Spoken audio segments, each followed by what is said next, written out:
Deep in the woods, there's a magical place. It's truly the world's most fantastical space. There's fairies and dragons and unicorns too. They walk and they talk, they're just like me and you. The plants are all yellow and purple and blue. There's pink and there's red and there's green in there too.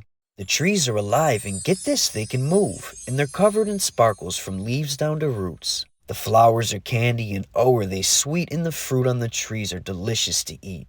The animals dance and they sing and they play and they do this all over each and every day. Inside of this place lives a fairy named Lee. She has beautiful wings and they're purple and pink. They sparkle and shine in the sunlight and she is as happy and free as a fairy can be. One day Lee woke up. Oh, what beautiful weather. She jumped out of bed when she noticed a letter. It looked as if it had been slipped through the door, so she bent and she picked it up off of the floor. "My gosh, it's for me," Lee would say out of glee. Then she opened the letter and started to read. "This letter invites you to join us tonight in the town's flower garden underneath the lights. There we will throw the most beautiful ball. Come dance and come sing, come one and come all. A party? Oh my, what a wonderful day. I must go and tell my best friend right away."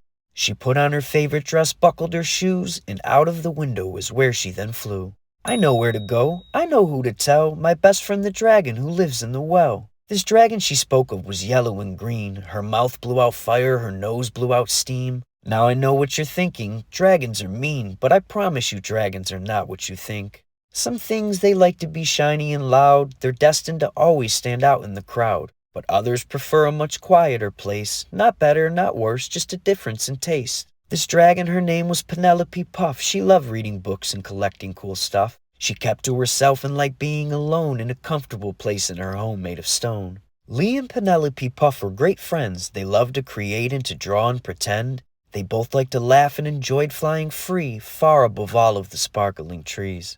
Penelope lived in a well underground. It was cold and so quiet you heard not a sound. "Penelope, dear, it's me, your friend Lee," she screamed down the well as she looked in to see. But nothing but silence was heard from the well. Was she home? Was she here? Lee could not tell. She yelled one more time, "Hey, Penelope Puff, it's me, your friend Lee. Could you please come on up?" But again, nothing was said in return, so Lee shrugged her shoulders and started to turn. But right as she opened her wings to take off, she heard a small sound. It was quiet and soft. It sounded like someone was crying inside. They were down in the well, but were trying to hide. "Penelope, dear, is that you that I hear? Are you sad? Are you hurt? Tell me, how come the tears?" Just then a large head poked itself out the hole, and Penelope Puff said, "It's me, yes, I'm home."